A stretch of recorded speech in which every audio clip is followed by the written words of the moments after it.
I'm recording. Perfect. Okay, now I'm just gonna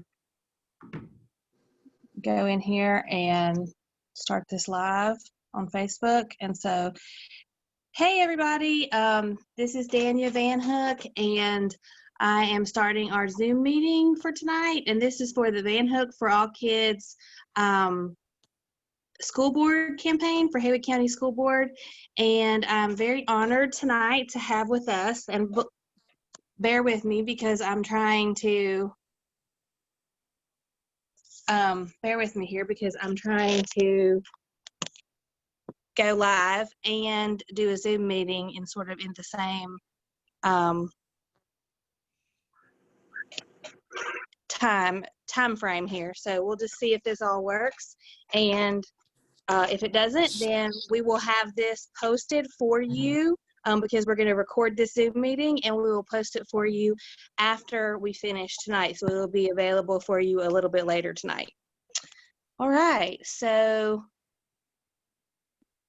hi,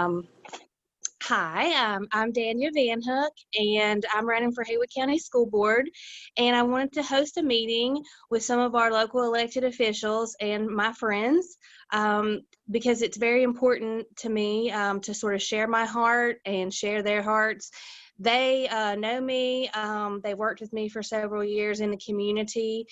This is a nonpartisan race, so I thought it was really important that we get our officials that are both Democrats and Republicans, to come together because our children are really not a political issue. It's really our number one issue as parents, as community members, as teachers, and as elected officials. And so I wanted to have everybody come together and recognize everybody tonight because like I said, the most important thing is the children. And COVID-19 has just really been a really hard time for everyone.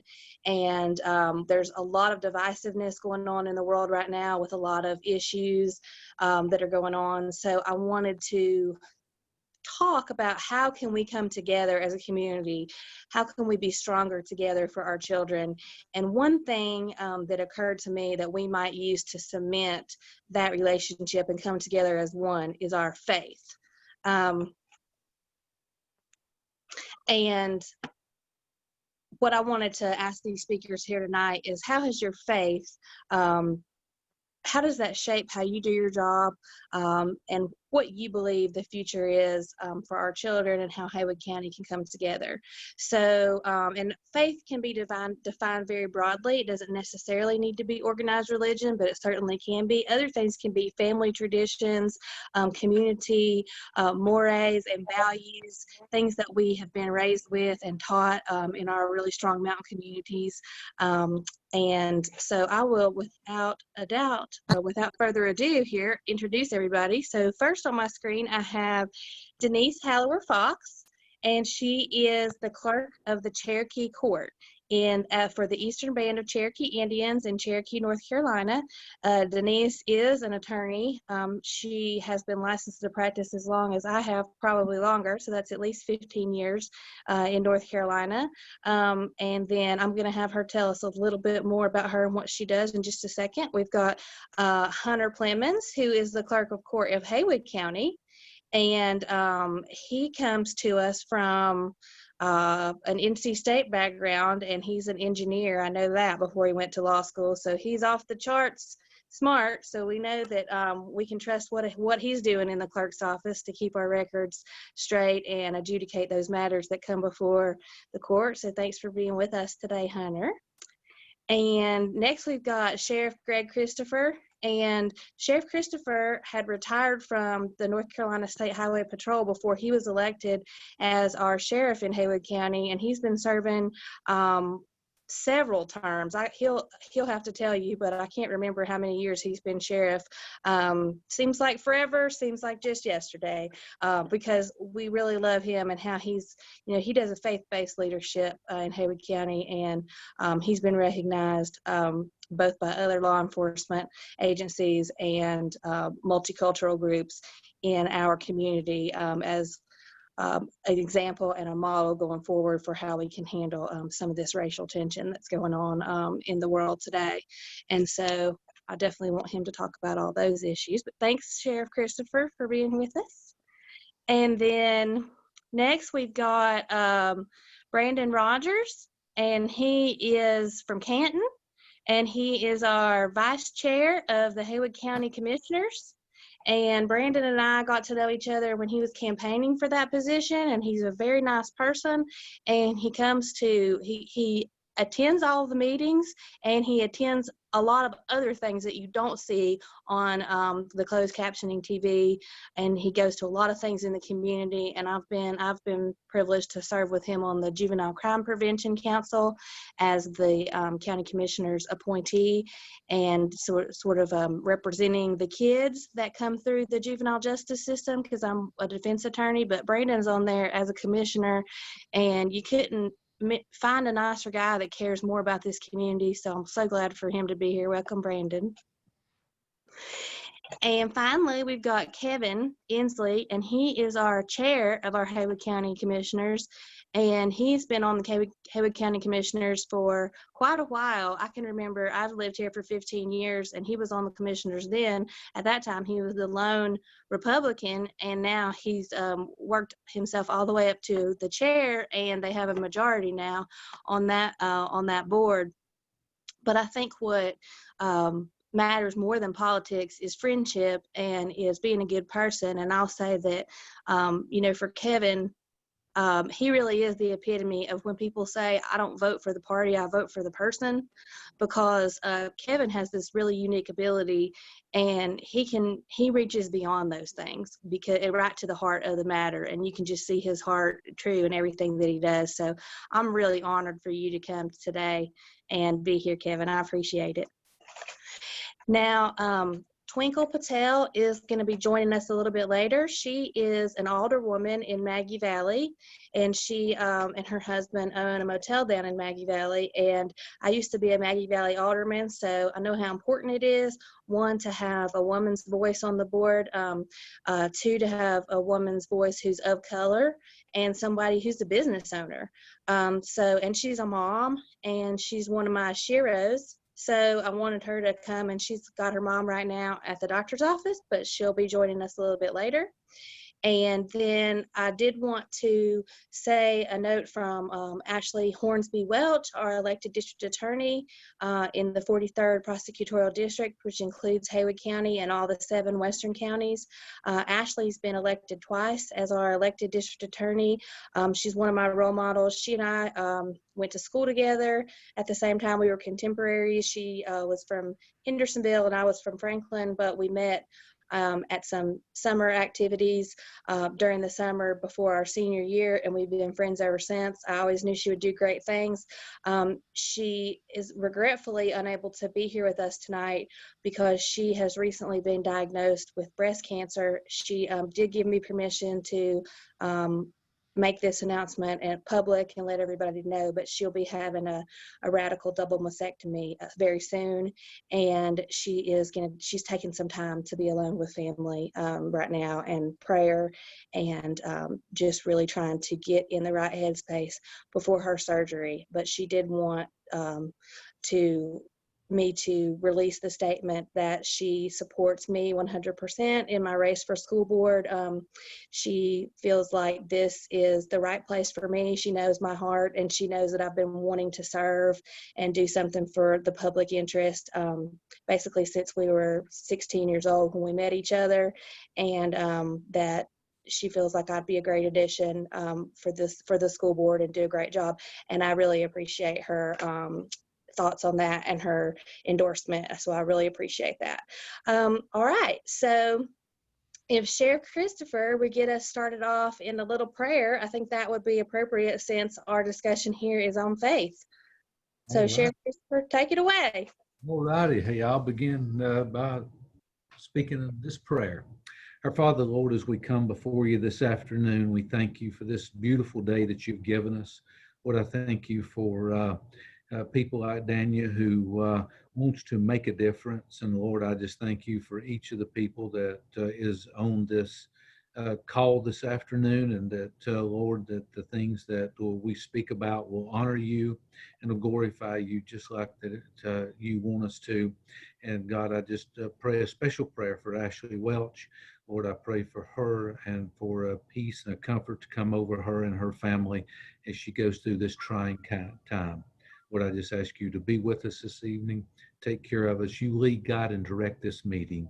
And in Jesus' name I pray. Amen. Amen. Well, we were going to start with Ashley, but if that's possible, Sheriff, if we could just go ahead and start with you, that would be wonderful. Okay. And if you could talk about like what we had discussed a little bit at that, when we talked in person at the Martin Luther King Jr. event, we talked a little bit about how is faith guiding, how you do your job as sheriff, and how do you see us coming together for our children in these trying times? Okay, well, thank you, Danya, for having all of us this afternoon be on this call, first of all. Let me say that now more than ever, it is so important that people trust law enforcement. So it makes it a whole lot easier for me to come to work and bring my faith with me, because I understand that that is part of having people trust us. And that is what I have tried to stress, especially with our minority communities that I deal with, is that we need them to trust us. But what's even more important than that is that um, law enforcement needs to know their community before they have to know their communities. And so it's very important that we get out there and that we plug in and we participate in things that are going on, not just in the minority community, but in all of our communities. Um, as far as my faith goes in that aspect, um, I believe that building relationships is key to leadership and moving things forward. And my faith plays the most important role in what I try to do here at the sheriff's office from this desk, and that is be a person of honor, a person of integrity, character that people can trust and believe in. And whatever that I say, that is what I'm going to do. And my faith has always played a very important role in that from a very young age. And I thank my mother and father for leading and guiding me whenever I was young and raising me to think that way. And it was kind of instilled in me that that's the way that I was supposed to do things. And I think that is why it's so important in 2020.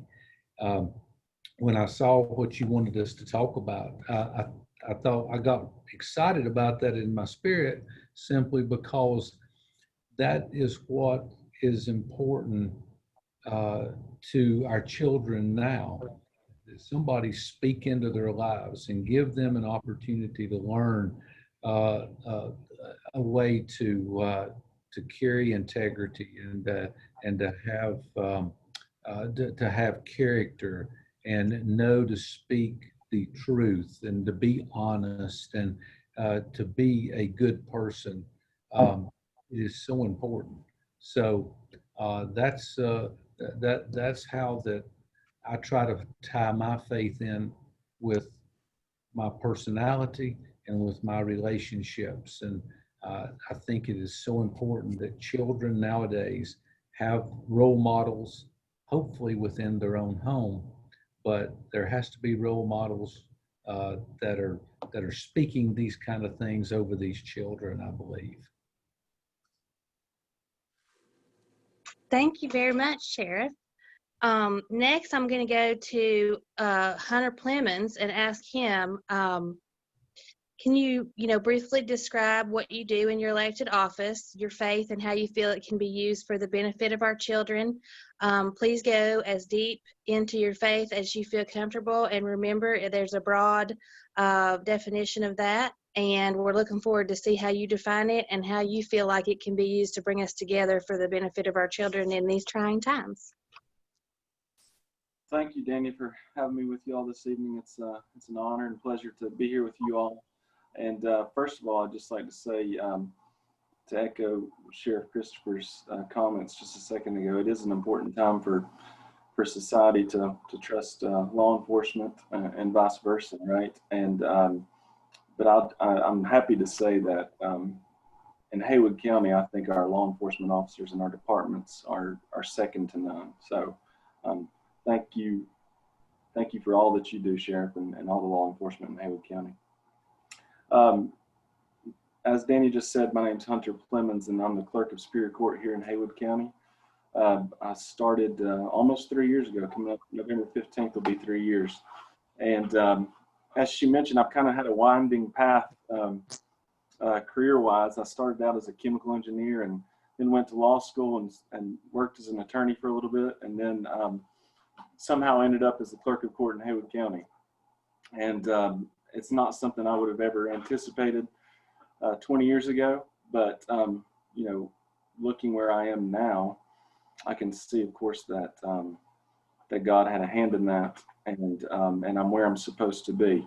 And the reason why I say that is because I actually never felt the fulfillment that I've felt until I obtained this position, and that fulfillment is comes from my service to the community. There are so many aspects of this job that the public is not aware of. You know, yes, we maintain the courthouse records. Yes, we collect the money that folks pay on court costs and fines and things like that. But we also adjudicate some of the cases that that touch families' lives more than any other types of cases. So whether it be foreclosures, unfortunately, we have to decide those matters. Guardianship matters for elderly folks and young children. And then my favorite thing about this job is that we get to finalize adoptions. So all the adoptions in Haywood County, we get to finalize those here in this office. So you can see just from those types of cases how we, you know, how the cases that we decide really impact folks' lives. But going to your question about faith and how that impacts what I do in this job. So from the moment I was appointed to this position and then started running for election, I really focused on my faith and how that impacts what I do. And what I mean by my faith is that my faith teaches me that one of the greatest commandments we were given was to love our neighbors as ourselves. And for me, that means that every interaction I have with every person that I come in contact with, that's really an opportunity to make a positive impact on that person's life. It doesn't have to be the words that I say, but I think we can really have those positive impacts just by listening to folks, spending time with them, showing them that we care, and then really having respect for people on an individual level. I think that's something that's lacking in society today, and hopefully we can get back to that point where we can spend time with folks, develop respect and relationships with others, and make positive impacts. And I think that trickles down to our children. If they see us acting that way towards others who may not be like us, they'll grow up to do the same thing. So I'm at least trying to do that with my two young children, who I'm proud to say started kindergarten and second grade today. So glad they're back in the classroom. But thank you for having me, Danya. Great, thank you. Well, now I'm going to turn it over to Denise Hallower-Fox, and not only is Denise one of my sheroes because she has always just tirelessly worked for her clients, and also at the same time put in to work on community boards, elected official. She had run for Clay County Clerk of Court several years back. I mean, you know, somebody who I greatly admire and who I know has her own personal faith, but is also here and going to talk about the things that she's learned and what she's representing as a representative of the Eastern Band of Cherokee Indians, and how faith plays a part in their traditions, roles, celebrations of nature, celebrations of family, of elders, things that we can learn a little bit from. So Denise, take it away. Thank you. First, I want to say that when Danya first approached me to do this, I was in a little bit of shock. I was very humbled to have been included with this group that's assembled here, especially when talking about something as personal and community-based, while those two things are so juxtaposed with each other as faith is. I think we each have our own personal ideas, and then we also recognize what's out there in our communities at large. And like Danya said, when she first brought this to me, I was a little hesitant about what I was going to talk about. And one of the things that struck me since I've been at the court, at the clerk of court for the Eastern Band, which has only been about, I think it'll be 2 years, like in January, but I had been an attorney over here for the legal assistance office for about 1.5 years before that, and then been practicing over here since October of 2015. I've been licensed for 17 years, so I got a few on you, Danya. And for me, this is my second career. I was in education before. My education was adult education, but when you do college counseling and college administration, I think you have to look at some of the same issues as you do when you're dealing with children. I think the bottom line on all that is everybody's there to learn. So we need to make sure that whatever those skills or those tools are that they need, that they have, whether they're, Hunter's second grader or a 50-year-old divorced housewife with 3 kids herself. So I started thinking, and I came up with wanting to do just a little short 5-minute presentation on the Cherokee core values. There's 17 core values that the Cherokee use in their daily lives. And these core values have been developed and adapted to our modern world, but they began so many years ago, no one knows how long ago. Thousands and thousands of years has gone into the making of what we now see as the Cherokee core values. When Sheriff Christopher and Hunter were talking, I went through my little list that I have here, and of the words that they said, I counted 1, 2, 3, 4, 5, 6, 7, 8, 9, 10, 11, 12 descriptive words that y'all used that are central to the Cherokee core values. The first one of those is spirituality, which obviously ties in perfectly with what we're talking about today. And they don't say religion, they refer to spirituality and the creator. And they use this to form a type of bond between themselves as a people, as well as other relationships with people that are not of Cherokee, white people or other ethnic or races that they may come into contact with. And they also use spirituality as a foundation for all their relationships, both with themselves and with the outside world. The second tenet that they use is group harmony. And I think that all of us, especially in the society we're in today and in each of our jobs, of course, our group harmony being community or any of our relationships, whether they be family relationships or friends or in the case of Danya and Hunter and I, and Sheriff Christopher, our clients, our defendants, whatever. But they take it a little further when they're describing harmony and talk about how they freely share and give of themselves and their time and their treasures and their talent.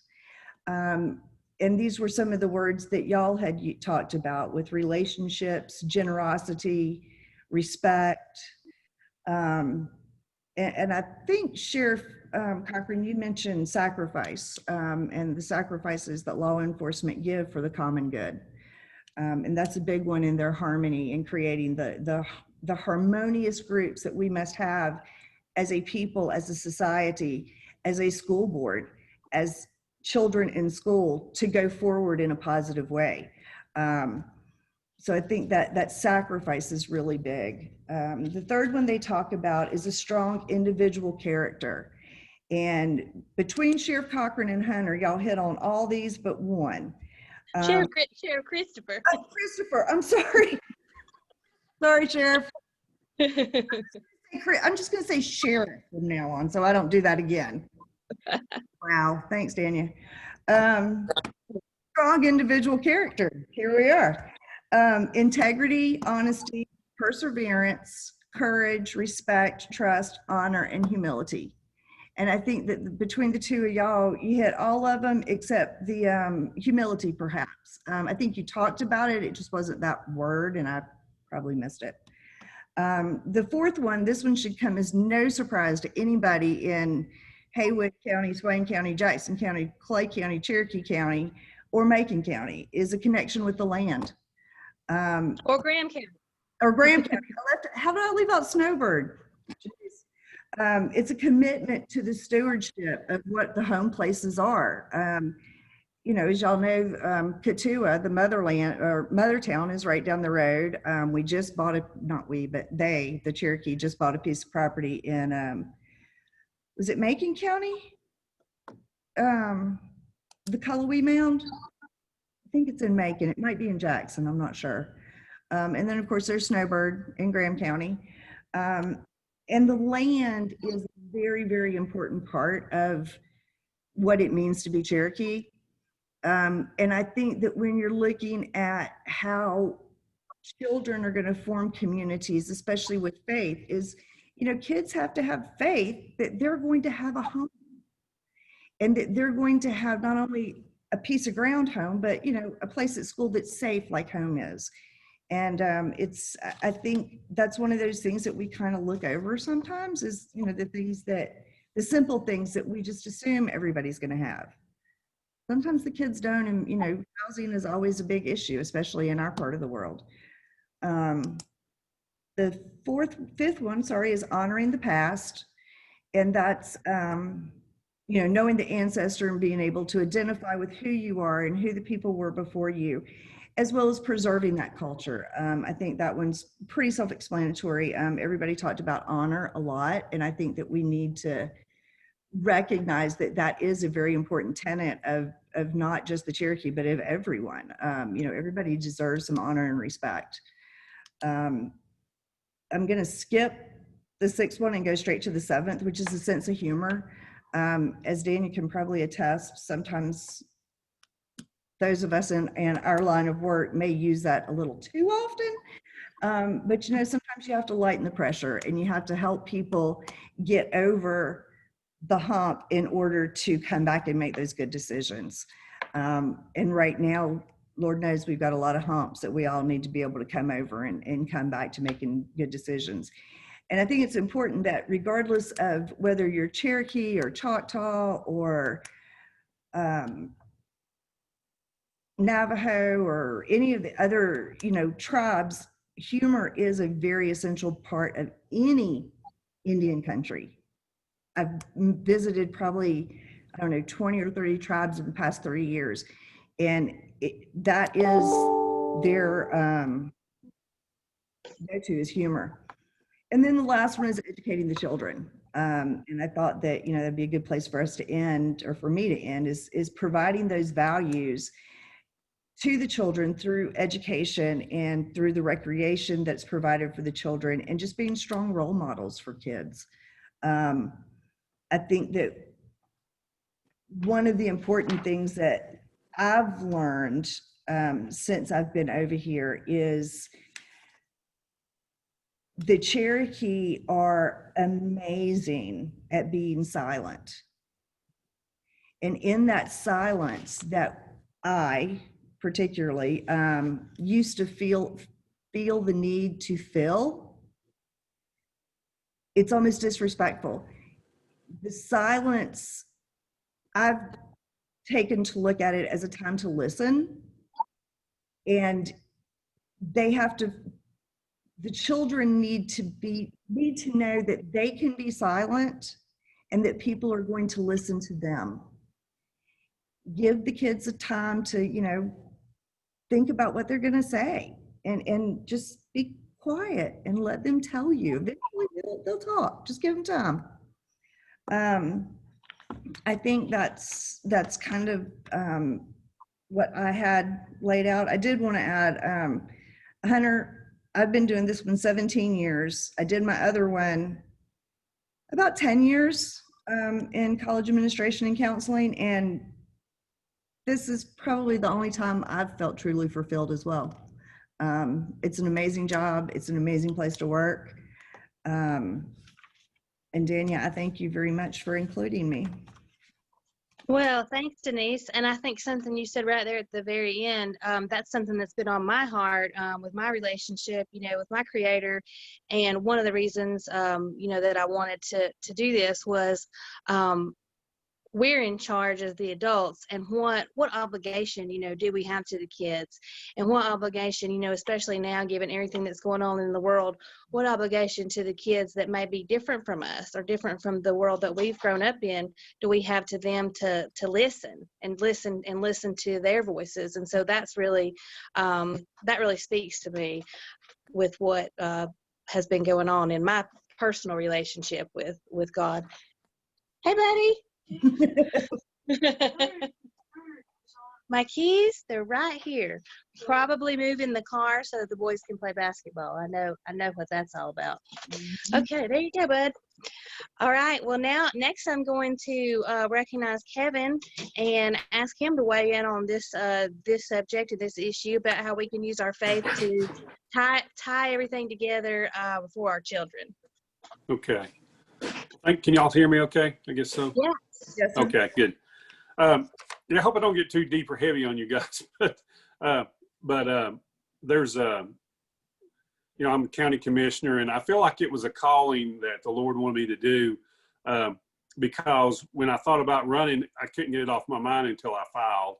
And then God never told me I'd win because I lost the first two races. He just asked me to run. So, and in doing that, we basically set the tax rate, we fund the schools, make sure, we appropriate the amount of money the schools do get. And so that's very important. Of course, we set the tax rate, and so we want to be able to be, really good with folks' money and be good stewards of it. But as far as my faith goes, I guess you could say I had a great upbringing, and I think anybody, when you look at people who, probably the sheriff does, when you look at their backgrounds, they probably didn't have a good home life. My dad taught me how to work, and my mom taught me the compassion of Christ at an early age through my whole 18 years. And so it was really important to them, that my mom, that we went to church, and she took us to church. And Dad never really went to church much, but he did teach us how to work and how to work hard for everything. So I got married when I was 18. My wife and I did. We were both 18, and we've been married for 41 years. So, but God blessed us. Alice was pregnant 7 times, but we only have 4 living kids. And we basically, our first child was a little boy. He was born with, we didn't realize until he's about 2 weeks old, his little heart was only 25% of the size. It was only, the left side was only 25% of the size it should have been. So I forget what they call that, but so he only lived 5 weeks. And then, as most of y'all know, my oldest daughter, April, was killed in a car accident when she was 16. And I can tell you from those experiences, if you will, it really helped. My parents had basically established my faith, but the faith of watching our kids, we found out how important life was to us. And so throughout, when Alice, my wife, went to Catholic school, so she was, and it's funny, she was one of 8 kids, and all of her brothers and sisters her home life, her dad was an alcoholic, and all her brothers and sisters basically have terrible home lives except for Alice, believe it or not. And it's amazing that her and I, but I think she realized that, the Catholic faith, she wanted our kids to have, be brought up in a private school. And so we went to private Christian school, and then we homeschooled for about 10 years. And then our last two kids, they finished at the public schools. Laura and Jared did. So Jared liked to play sports, and he wanted to play sports. And so we would let him finish his years. But, they were grounded when they got to schools. So it was really good. Through the homeschool, we had Bible studies and stuff like that. But I can tell you that April she was very musically inclined. Her piano teacher said she was the best student she had ever had. April was very musical. And so it's funny, I used to not, and we need to pay attention to our kids, because I really never paid much attention to her, because I was always having to take her to church, because she went to New Covenant, actually, Sheriff. And they had a group there, and they would practice on Saturday nights, and she'd go to church with us on Sunday mornings. We were Wesleyans, and so she went to the Wesleyan church with us. And so but they would play, and they were kind of jam, if you will, and that was a way for her with her friends. And so, because she was such a good piano player, but her piano teacher said she was the best student she'd ever had by far, and she's had hundreds of students. But after this happened, I got to looking, and April had kept a journal, and it was her faith was so strong, and it was such a comfort to know that April was so close to the Lord, when that happened. And we had a booklet. Actually, we put a booklet together of April, of her, we call it Thoughts of April, and we put that for her friends, because after that happened, I can tell you that there was for days and weeks probably that,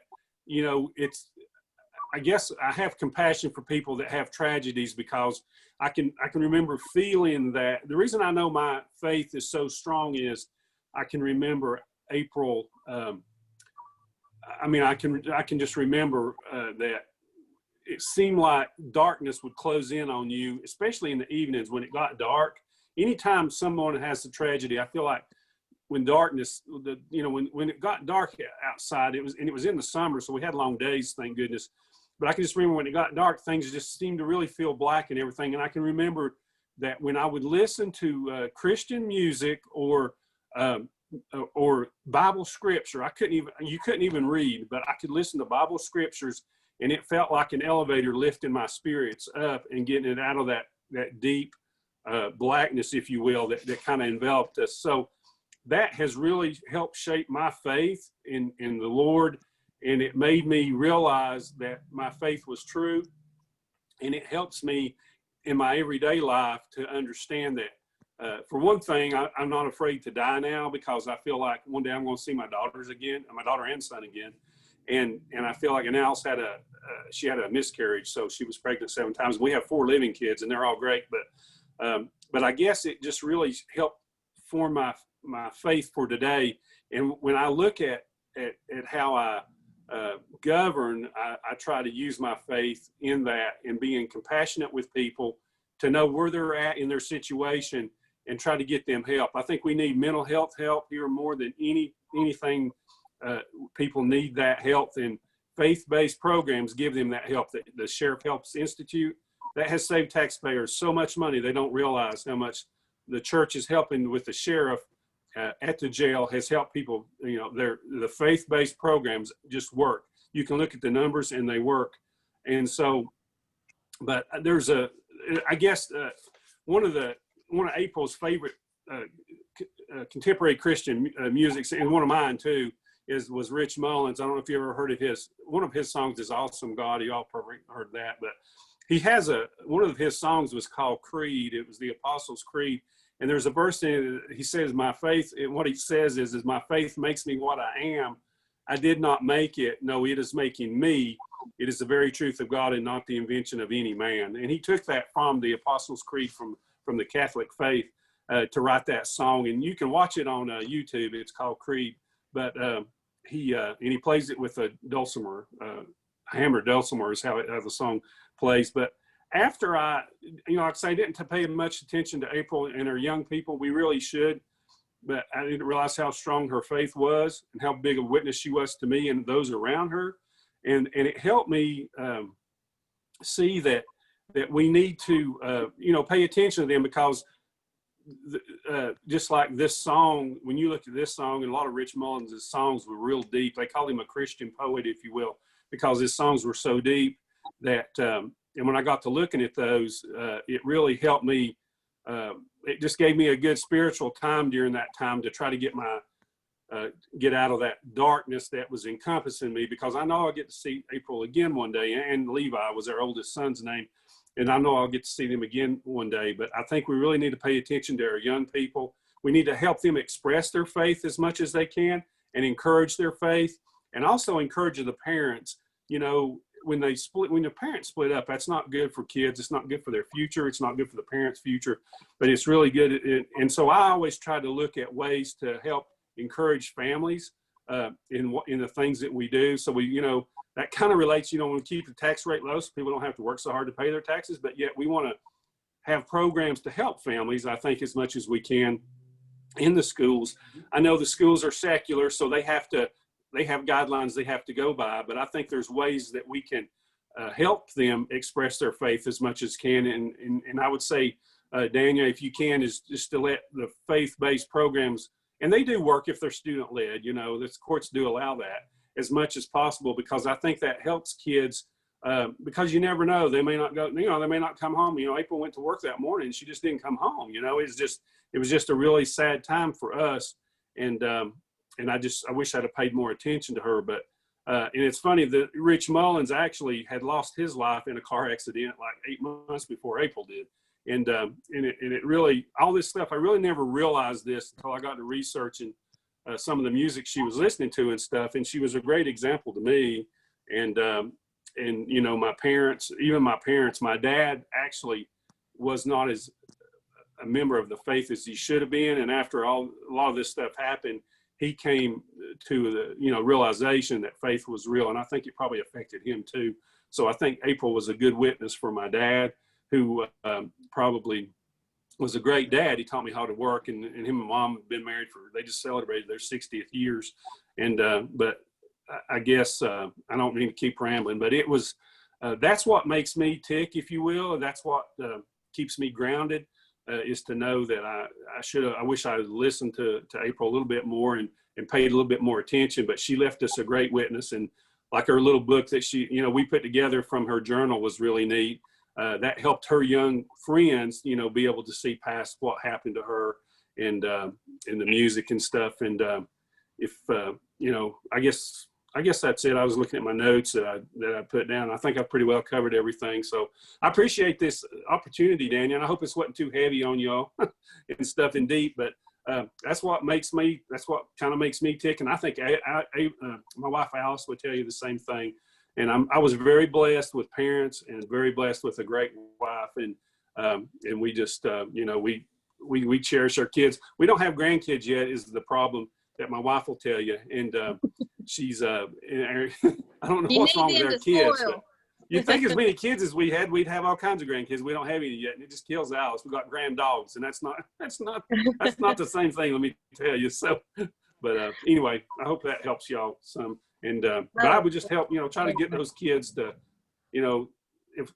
encourage them for their faith. Thank you so much, Kevin. I mean, what a powerful story, and how your daughter is still witnessing all these years later, even though God called her home early. I think that's really important, because I have a personal belief that, God is love and everything and all things. So sometimes I'll refer to her as goddess as well, but that she or he calls home their most precious angels early, because he needs them up there fighting those battles and fighting those fights with them. And that's amazing that her life can still be a witness all these years later. And I think we should talk a little bit more about that, because there was some pushback when I offered to have this talk about faith and how we can use that as a tool to come together for our children. Of course, there were some people that said, well, I believe in the separation of church and state, and I don't really care what my elected officials have to say about their faith, and I don't think we should be indoctrinating kids with a certain religion. And I just want to state for the record that I believe in the separation of church and state. I don't believe we should indoctrinate kids with any certain religion, but I do care what my elected officials think, and I do care if there is a faith or a guiding principle or some things that they hold true in their life and in their heart, why they're a good person, why they believe that we should be raising good people, that we're all invested together as a community. I certainly think that that's relevant towards somebody who's going to be on the school board and making and deciding policy. I think that, just to be frank, one of the problems in the way that schools have gone downhill and kids' behaviors have gone downhill, might be our fear to discuss some of those tenets, those central tenets of faith, and not organized religion, not a certain doctrine, not a certain dogma, but just the things that we learned, like the golden rule: treat others as you would treat yourself. Treat your neighbor, love thy neighbor, just some very basic things that we were taught growing up that I think are also, our faith is so deeply rooted in our community mores and values. So when you talk about completely stripping faith out of the classroom, I think you run the risk of us losing some of what makes us human and us losing some of what makes us good. So I want to make sure that, we're walking that fine line and we're doing everything that we're supposed to be doing as far as remaining secular and abiding by what the Supreme Court has told us and maintaining that separation of church and state, but knowing that one's informed by the other. And I don't think there's anything wrong with that. So lastly, let me have Brandon introduce himself and talk a little bit about how his faith and everything informs what he does and how he thinks we can use it to come together for our children. Brandon? Hey, Danya, thank you for having me and having all of us actually to talk about this. Faith is something, well, let me back up. I am a Haywood County Commissioner. I actually own a business over in Canton. We do quick lubes, oil changes, do brake jobs. We do tires and most of your minor things here at the shop. But faith is something to me that's easy for me to talk about. A lot of other things you might can convince me differently or convince me to believe in the way you're thinking. But when it comes to my faith, I'm pretty I believe in my faith, and I'm pretty strong when it comes to that. I don't want to waver in no way. Everything I do is guided by my faith. I strive hard every day to keep God first in everything that I do. If it's my family, if it's my work, commissioner stuff, decisions that I make, if it's relationships, you name it, I try to keep God first. Now, does that mean that I do everything perfectly? No. I don't do that for sure. You could ask anybody in my family and they'd probably tell you that as well. But I do strive each day to do the right thing and try to keep God first. And I believe personally, if you do that, if you put God first, then everything else will fall into place. And I'm a perfect living example of that. By no means, like I said, have I been perfect in my life. I met a good, godly wife, which has kept me on the straight and narrow. And she has helped me out tremendously after my parents got done with me. My parents raised me in church. I was like Kevin. They raised me up in church and taught me right from wrong and taught me that I do need to keep, God first in everything that I do. God is still my number one priority today, and then my family, and then everything else falls in behind that. And I feel like if you strive every day to keep that healthy relationship with the Lord, that He'll bless you as He's blessed me. I remember starting my business back in 2003, and I've told many people this story, but everybody that was around me was telling me not to do it. And I had prayed about it. That's the Lord for guidance and direction. And I felt, as others have mentioned, this was what I needed to do. This was the right step to take. And I sit here today and can tell you that last year was my best year in business, and I've been here for 17 years now. And I feel like, and I give God all the credit for that. I've got an awesome family that I love dearly. I've got 3 wonderful children, been married to my high school sweetheart for about 28 years now. And God blessed our marriage, and look forward to many more years with her. I've got 3 wonderful children, like I said, and they've all been a true blessing to me. And again, I feel like God has had his hand in all this just simply because I've tried to keep him first in my life. I know a lot of people, for example, I'm reminded of what my pastor has talked about many times. Tom Brady, and you guys may have seen this, he done an interview, I believe, let me look at my notes, with Steve Croft on 60 Minutes back in 2005. And what he said then, he was just finished getting his 3rd Super Bowl ring, which one ring would probably be enough for anybody, but he had just got his 3rd Super Bowl ring. He is at the height of his career. Most of us would feel like we'd made it to the top. And Brady is quoted as saying that he still thinks that there's something greater out there for him. And I can't help but think that what he was talking about was God, because I feel like once you've got God in your life, it gives you a peace and a comfort that passes all understanding. And there's nothing can take the place of that. You can have 3 Super Bowl rings. You can have the most beautiful wife. You can have the most money in the world. But if you don't have Christ in your heart, and Christ is not the center of your life, then there's not ever going to be that pure happiness and joy. And I know that for me, it's hard to do because we get busy in life, as all of us do. I know that all of us have to try to find time to do things. Our kids have ball practices. They have hours of homework. They have their social life, of course, they got to keep up with. Can't forget the social life. And they got the friends they're hanging out with. And the parents have, homes they're trying to take care of. They got to get groceries. They got to feed their families. And there's so many things that are going on. What happens to us, I think, is we slowly start drifting away from the Lord, and we forget what's most important. And that's all of us. That's me too. And I feel like that we need to strive. I know I have to each day and every day. It's a fight and a race every day to be sure that we keep our faith at the forefront and be sure that it is the most important thing to us. Because if we don't do that, I feel like that everything else is vague and don't mean anything. I feel like if we keep this close relationship with the Lord, we keep our faith in the forefront and keep these good connections, the relationship we need to have with the Lord and with our families. And like I said earlier, everything else will work out. Also, I'm reminded of a quote that Ronald Reagan said. He said, if we ever forget that we are one nation under God, then we will be a nation gone under. And I'm sure you guys may have heard that as well. And I feel like that is so true.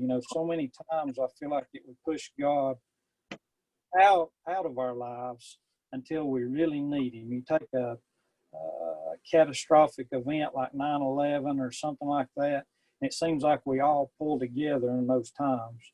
And I don't understand why we can't do that all the time. We want God during those times. We want to pull together during those times. But when things are going great, we seem to forget about him and push him away.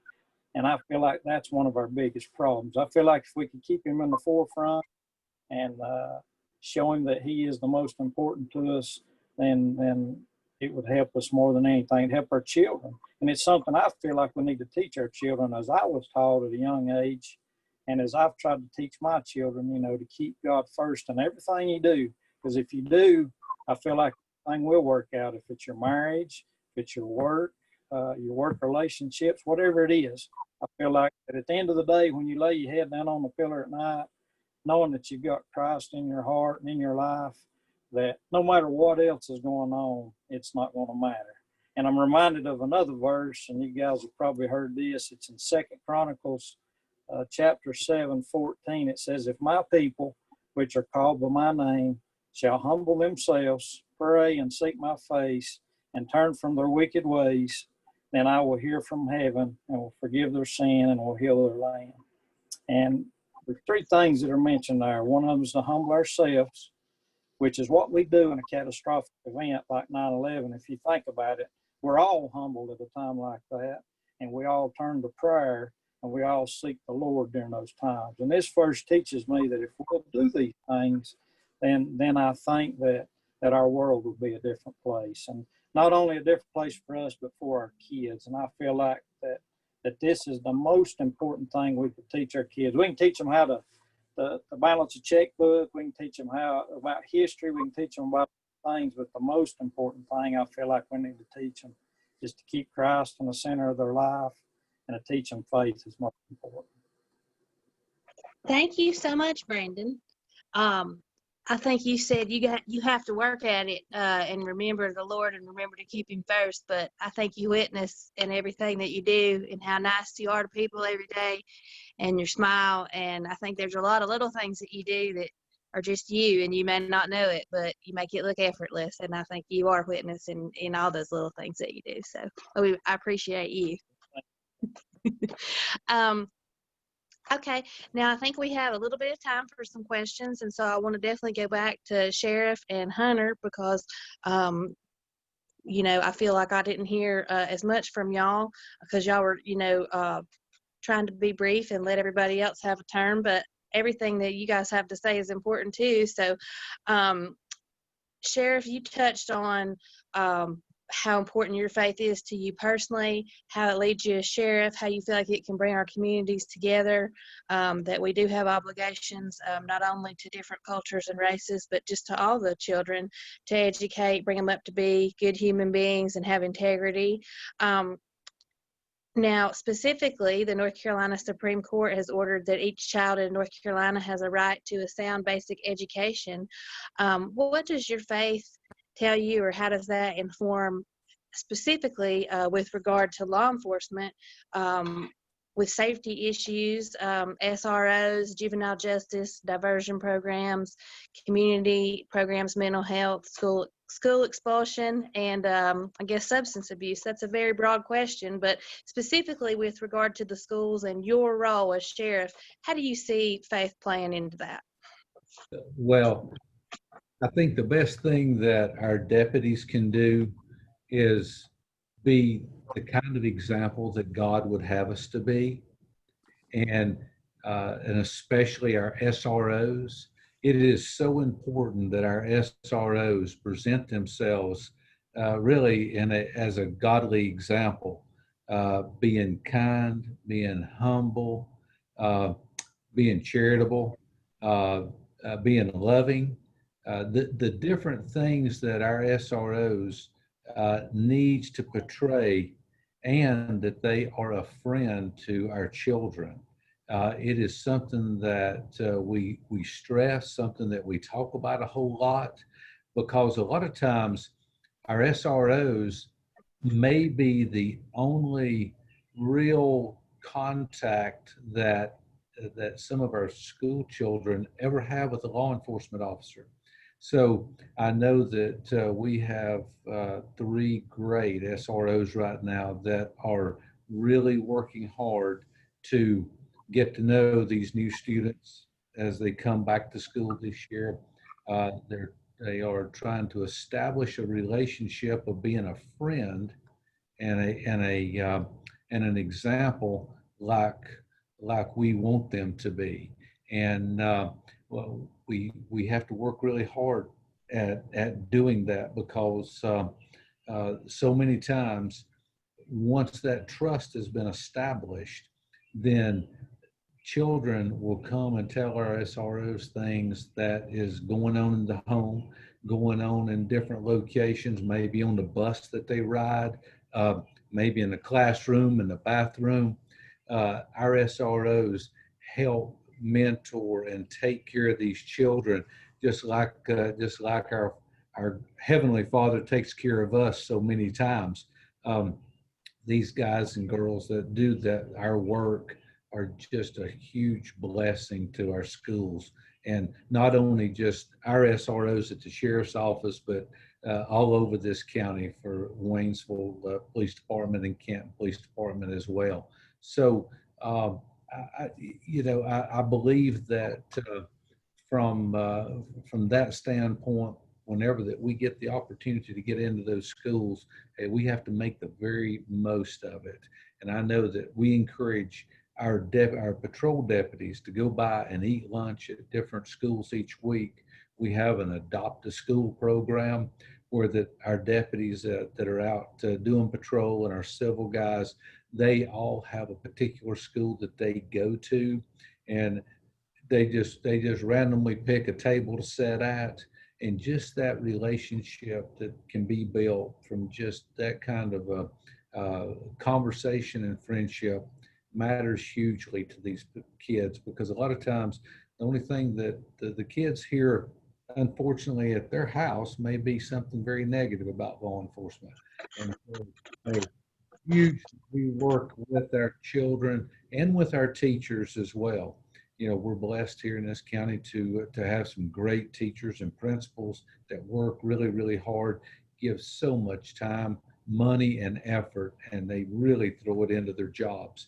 So, and we want to be from a law enforcement perspective, we want to stand with our teachers, we want to stand with our educators, and we want to assist them in every way possible to make our children successful, because they're not our future, they are our today. And we had better all be putting our hands to helping these teachers mold these children the very best that we possibly can, because unfortunately, just about every day I meet with families that are the maybe the son or the daughter of the grandparents raising the children, because the son or the daughter, the mom and dad, are in jail. And sometimes I've got, unfortunately, the mom and dad in jail while the children are being raised by grandparents or great grandparents. So it is a struggle out there, and it's hard on everybody. So we have to do our part. Thank you so much, Sheriff. I think that's really important, and that sounds to me like what a lot of people are calling a community policing model.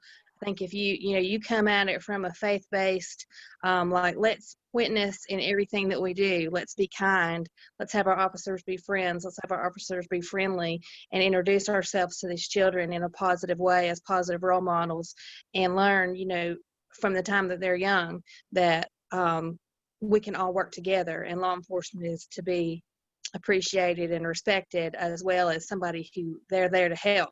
They're there to help. And I really appreciate that, Sheriff. Well, and I can say this, and that is, sometimes you don't even have to use the word Christ or Jesus or God or Lord or any other word that you want to use, but you can certainly be his hands and his feet. And that example that we portray speaks a whole lot louder than sometimes anything that we have to say. I agree. Agreed 100%. Well, and now, Hunter, I would like to ask you, with regard to that Leandro case, and you and Denise, y'all being lawyers who've turned clerks, with the Supreme Court of North Carolina guaranteeing every child a right to a sound basic education, how do you think we're doing as far as how our faith is informing how we're dealing with juvenile justice, diversion programs, mental health, substance abuse, things in the community that deal with our children? That's from a court perspective. Or if you would like to, maybe talk about early childhood education or anything else that is on your heart as far as what are our obligations to our children, and how does your faith inform that? Oh, that's a great question. And there's probably about a million different ways I could go on that, but I'm just going to start off by saying that, I think in North Carolina, we are blessed in that we have some of the best public education in the country. And that's from elementary schools here in Haywood County, which are some of the best in the state, all the way up to, our public universities and community colleges. I mean, Haywood Community College is amazing. But the teachers, I think, are having to do, are expected to do more today than 20 years ago, certainly, or 30 years ago when I was a child. And they're expected to do more with less. So, you know, they don't have the financial resources that they need, and they don't have the community resources that they need to deal with some of these issues. Like Sheriff Christopher was just talking about, you know, the impacts on families that he's seen from drugs, right? And you know, the teachers aren't equipped to deal with that adequately either. You know, I think our churches and our community, I think our other community organizations can step in and provide a lot of assistance where needed. But really, for me, it all comes back to relationships with kids. And yes, I agree wholeheartedly that children should be guaranteed a basic education, right? But what does that mean for us? And I think we have to do everything we can to step into those situations where the children are most vulnerable, in the most vulnerable situations, and provide some mentoring, some guidance, some time with these kids that they're not getting outside the classroom. So last year, Danya, I think you participated in this as well, but last year was that Lawyers for Literacy program, right, that came through? Yes. And you and I spent, you know, an hour, 30 minutes, an hour a week going and reading to elementary school age kids.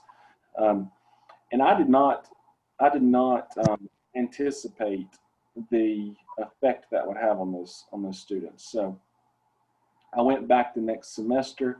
I was meeting with some more different kids, reading with them. And one of the kids that I'd had the previous semester, you know, just came up out of the blue and remembered my name and all about my family and asked how we were doing and so forth. So you can't ever underestimate how important it is just to give students, especially elementary school age students, some time and attention. Because I think, unfortunately, what we're seeing today, you know, drugs is a problem here in Haywood County, but also, you know, these phones right here that we have, parents, caretakers are spending more time on these than they are with their kids, and I think that has a devastating impact on kids as they grow up. You're absolutely correct, and I do want to recognize the teachers because I read somewhere today is National Teacher Appreciation Day. So I want to recognize all the teachers and administrators and principals and staff, everybody out there. I know that y'all all join in with me in telling you guys just how crucial y'all have been to helping our children through this COVID-19 pandemic. And every curveball that we have thrown at y'all and every twist and turn, every accommodation that we've asked y'all to make, y'all have made and not complained. And you're putting yourselves at risk to educate and care for our children. So from the bottom of my heart, thank you so much. And to the, you know, the educators that educated me and gave me hope and believed in me when I was down or thought nobody else believed in me. You know, that's the hope for that child, that child can succeed. And, you know, just to those, one teacher saying something kind to one child can completely change the trajectory of their life. And knowing that one teacher believes in you, or the group of teachers believes in you, or that husband and wife team of teachers believes in you, can, like, literally, you could go down the wrong path and go down the right path instead, because of that mentoring and those kind words from those teachers. So from the bottom of my heart, again, thank you so much for what you do. Now, Denise, I'd be interested in hearing what you feel, particularly as law being your second career and education having been your first career. Are we doing right by our children? And are we focusing on the right things? Are we getting them too late? Do we need to focus on early childhood education? Where do we need to be putting our focus, in your opinion? It's a really good question. I will say to Sheriff Christopher, after hearing the different things that you do within Haywood County and within the schools, I am very proud to say that my great nephew will be going to Haywood County Schools, and I think he's going to be doing all right. So thank you for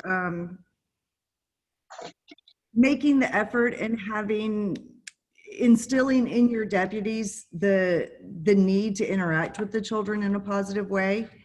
And I think that kind of goes to what you're asking, Danya. I think one of the biggest things we can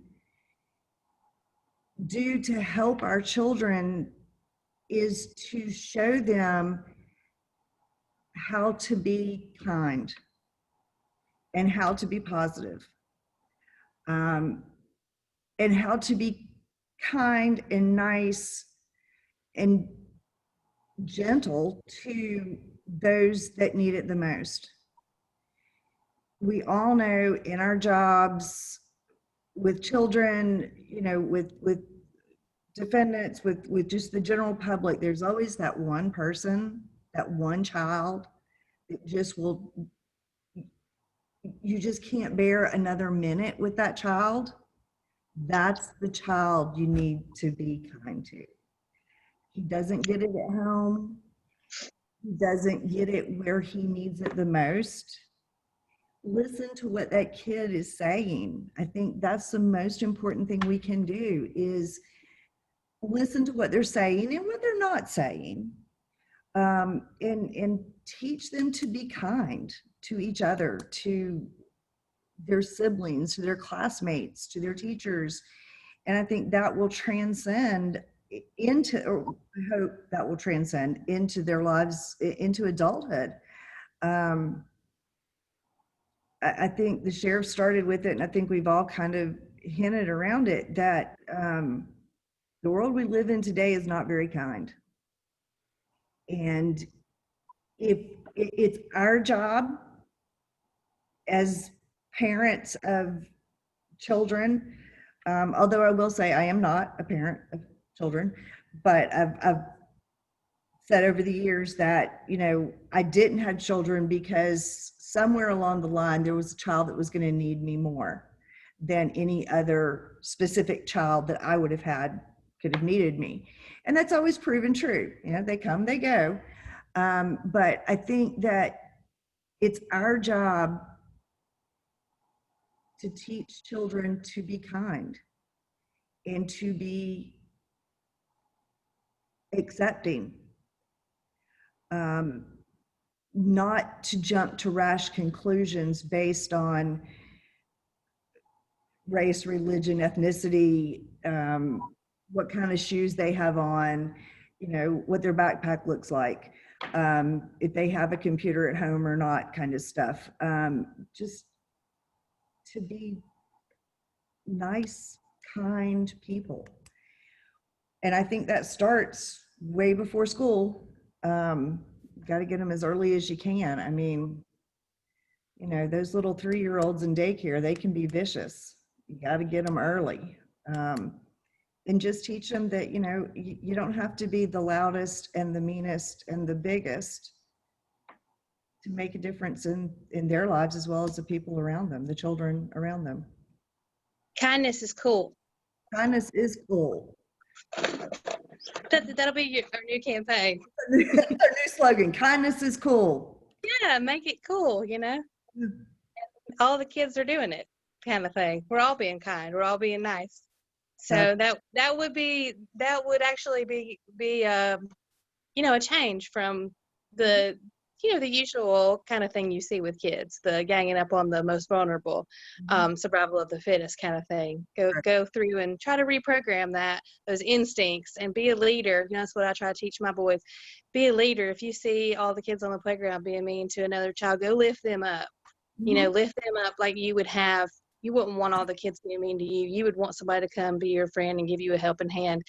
And, you know, I know they may, they say, well, he's weird, or he's dirty, or he smells bad, or something like that. You know, it's very rarely because of where we live and how rural we are, it's usually not a race issue, although we do have some children of other races, and that's very important to teach multiculturalism and appreciation for all the races. But in our area, a lot of it is socioeconomic. And so it's going to be that poor kid, and it's going to be that kid that, you know, is acting weird or is scratching and whatever because they haven't had a bath or they have worn the same clothes that many days, you know, and that's where that social divide starts. So, you know, it's trying to, you know, I think if we all teach our kids those things, but then we get the right teachers and administrators in place to model those things. And then all of y'all as leaders in the community are modeling those things. And then we're all invested in the same thing, which is the kids. Okay, well, that was the school following me. I'm sure they've got some kind of announcement that they're sending out to parents right now. Now, I do want to just flip it back real briefly to Kevin and Brandon and have you guys answer the questions, and I'll go with Kevin first. What is our obligation to our children, you guys as policymakers and voting on budgets? Are we putting enough resources in for the children? And is there anything we can do better? Is there anything our faith is leading us to do better as resources for the children? And if we've stretched every single penny as far as we can, would y'all support a bond referendum to give more money for capital improvements and things for the schools and for the children? Is that something you might hypothetically be able to support? Kevin, I'll start with you. Yeah, well, just as a point of information, I think we're 32nd out of 115 school districts in funding. I believe that's the number, Brandon. Brandon might know a little bit better. Seems like that's what Bryant told me. And then we're, the other thing, let's see, there was one other thing. So as far as the bond goes, I think the current bond was voted on in 2004, and it went a 20-year bond. And so it'll be paid for in 2024. So there may be room for a bond for, you know, certain buildings that the school may need. So I tell you one thing we found, anytime you want to make sure whatever building it is that you can make a good case for it. It's, you know, I know the school was wanting us to do a central office. Well, it wasn't really, it was a teacher support building. But still a lot of, we kept hearing in the community that it was just for the administration, and it really wasn't. It was to help train teachers and to have a centralized place for them. But it was, you know, the $12 million tag. If we do a GO bond, which is you vote on, which is a general obligation bond, that would require, you know, taxpayers to vote that in. And if it doesn't get voted in, then what do you do? So I know when we did the bond in 2004, we needed a New Bethel Elementary School, and that passed because we took it to the community that we were going to do a New Bethel Elementary School. It was $18 million, and I believe at that time. And then I think we did some gymnasium additions to, and it was for auxiliary gyms at some of the at the two high schools, and maybe some additions. And so they made a great case for that. So I would just say that if you want money, there's going to be money. I would think that there's going to be money available for that in the future because these other bonds are going to be paid for. So that might be, and your finance officer could probably inform you better than anything, because I remember when we did the bond before, Mark Swanger was on the board. He was on the school board, so he knew the finances really well. And I can remember when that was coming, we knew the school had those needs, and so we just approved them. And that's what, you know, so, but yeah, we definitely want to fund any buildings that they need. Unfortunately, they're looking at a reduction in kids at the schools. So their money is not increasing, it's decreasing. And it's mainly because of people are just homeschooling now, and maybe the charter school has got some of them. I think he said they were at capacity today. He gave a report, said that they were at capacity. So it's kind of it's a little bit of a weird time because the school's not growing student wise. It's really kind of contracting some. And I don't think their future numbers are showing a lot of growth there. So as far as new building needs, just got to make a good case for it for the community, because if we do a general obligation bond, those are the best interest rates you can get. And that's what we try to have when we need something for the school system, because people, they'll come out and support it. you know, if they don't, then you got to have a plan B. So, and that's usually just another type loan, which is a little bit more interest. So, that's just some, I guess, advice I would give you. I mean, Brandon and I would certainly support, you know, school additions, especially. Most people want to see the classroom additions expanded. I mean, that's where they want to see money, is in the classroom, not so much for the support services. But the support services are really needed. You know, they really need to consolidate. I can understand that. So it's just making a good case for it and stuff. I don't know, Brandon, what do you think? Well, just to add to what you said, you know, we've got three things that at the top of the list when it comes to funding, and education is one of them. You know, we do fund the schools. Well, matter of fact, since I've been elected in 2016, can't remember many things that we have turned down, many requests that have come to us. Maybe a few, like you just mentioned, the new administration building. We wasn't in favor of that because we were more focused on helping the kids instead of administrators, which we know they kind of go hand in hand. But I am all for helping the kids do whatever we need to do. As mentioned, as long as it's justified, I think is the right word to use there. If it's justified and we can see that it is beneficial for our kids, and we have no problem at all funding that, no matter what it is. If it comes to capital projects, if it's for school safety, whatever it is, you know, I'm sure we would stand behind it. Kids are something that's very near and dear to all of us. I know that's why we're on the call this evening. And so anything that we can do to protect them, to help them, and make sure that they, you know, we'd be willing to help with that.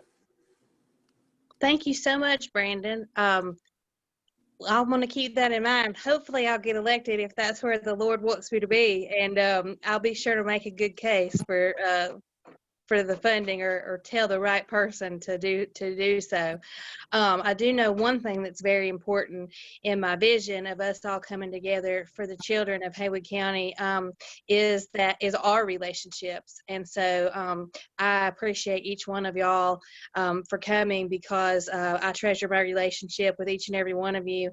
And like I said, I know I see your hearts, and I know that y'all do what you do because it's a calling. It's not for any glory, you know, except for maybe the glory of God, but it's for no personal glory. And you certainly do witness in everything that you do. So in closing tonight, I just want to briefly share my story and why I feel like God is leading me to run for Haywood County School Board. I had a couple of people ask me, you know, some more in-depth questions as to why I believe exactly what I believe. And I can tell you that when I was, you know, I was always raised in the church, and, you know, my mom and dad didn't go, but they never prevented me from going. So I went every Sunday with my grandparents, and I was very musically inclined. And that was just a way that I witnessed, and a way that I showed my love for Jesus, and everything that I had been taught was through music and through song. And so I'd always been blessed with that ability to sing. And so I was always in the choir. I was always, you know, dancing and singing and trying to glorify God in that way.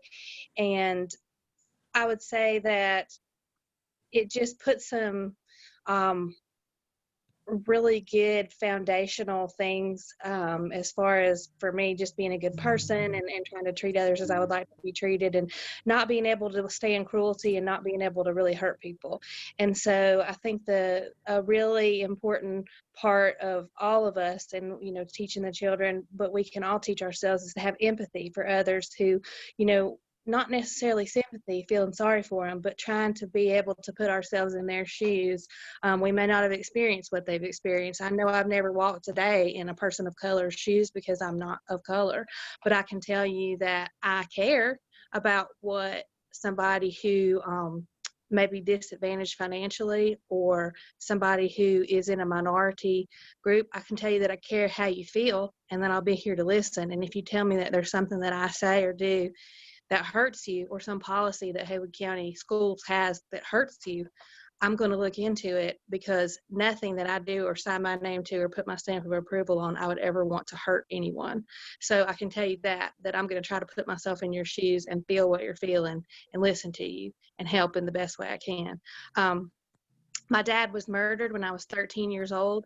And so I have always, instead of having hate in my heart, and I feel like this is just what I was taught in church and it's just what I believed, people would say, I hope they fry him, or I hope they catch him and kill him. And that is not what I hoped for. You know, I hoped for, I did want justice in a sense, but I knew that nothing was going to bring my dad back. And so I knew I couldn't live with hate in my heart and live the kind of life that I was supposed to be living, and be happy and be fulfilled. And so I have just always tried to figure out what would make a 19-year-old kid go in to rob someone. After he worked for my dad for one day, and my dad went to pay him in cash. My dad owned a Christmas tree farm, and the young man saw the cash in his wallet and came back that night with a gun, and was going to murder him. He knew he was home, so why not come during the day when he wasn't there? But came at night when he knew he was going to be there, and came with a gun to kill him if he needed to get the $500 in his wallet to pay his probation fees, because he had been convicted of a previous breaking and entering when he was 18. And his probation fees were coming due. So what would in my mind, and I'm 13 years old, I'm thinking, what would drive a child, basically a 19-year-old young man, to so disregard human life that they would murder somebody for $500 to pay their probation fees, and totally, take away my dad, my brother and sister. I have younger siblings. My dad had several siblings. Just the ripple effect of the horror and the trauma that went out because of that. And what kind of home life did this person have? How did we as a society fail them? And what can I do to prevent anybody else from hurting the way that this person has made me hurt? And, ending the life of my father. And so my whole life has been dedicated to try to figure out how to do that and try to put myself in the right place. And I know that as a district court judge, I don't think I was in the right place, which is why I think the Lord let me lose that election, because I couldn't help the kids like I needed to. I felt like when I got them as a judge, it was too late. So I've been thinking, how can I interact earlier and earlier and earlier with these kids? What is that magic age to try to save a kid, to save them from that path of destruction? And I really feel in my heart that this is where God wants me to be, and he wants me to try to help the children of Haywood County in this way. But like I've said, if that's not what he wants, if he just wanted me to run but not win, then there's something else that he wants me to do to help the children. But I feel like I've been on this path pretty much my whole life. And, I really want to continue on this path and just try to help, because no child, and I don't mean to be trite saying that no child should be left behind, but honestly, we've got to make sure that no child is left behind, because it's not about we are a community, and we cannot isolate ourselves. Unfortunately, you may be that person that is murdered, or that family member that is hurt by somebody who slipped through the cracks of our system. And so I don't want anybody else to ever feel that pain. So I really just want to try to devote everything I have to bringing up the healthiest, most positive, most well-adjusted kids that would never, ever think to themselves that their life doesn't matter, or that somebody else's life doesn't matter, and that they know that they do matter, and that we love them. And so I thank you all for being here. I thank you all for participating in something that is so important to me and that is on my heart. And I just hope that the community members that are still trying to decide, who to vote for and what best direction to go in for the children, if it be the Lord's will, that they do vote for me, and that, the Lord's will be done in everything that we do, especially with regard to our children. So thank you very much for being here. Thank you. Thank you Thanks, so Danya. much. Okay, I'm going to sign off. Okay. See you, everybody. Yeah. Okay.